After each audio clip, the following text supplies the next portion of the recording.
Les États-Unis renforcent leurs effectifs en Europe pour faire face à la menace d'invasion de l'Ukraine par la Russie.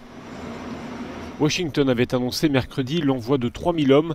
Ils ont commencé à arriver ce samedi. Il s'agit officiellement de venir épauler les pays de l'OTAN en cas d'agression russe. Ces hommes ont notamment pris position en Pologne.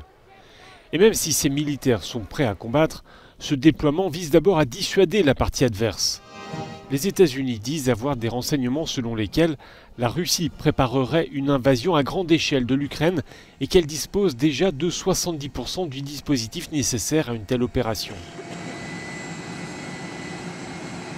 Moscou dément toute velléité d'invasion et de justifier le déploiement de ses troupes par une volonté de garantir sa sécurité. Près de 100 000 soldats russes se trouvent aux frontières de l'Ukraine. Certains sont déployés au Bélarus pour participer à des exercices militaires conjoints. C'est ce que dit la Russie. Les efforts diplomatiques engagés jusque-là n'ont pas permis de calmer les tensions dans cette région. C'est dans ce contexte que le président français se rend ce lundi à Moscou. Emmanuel Macron doit s'entretenir avec son homologue russe Vladimir Poutine. Il se rendra le lendemain à Kiev pour y rencontrer le président ukrainien Volodymyr Zelensky.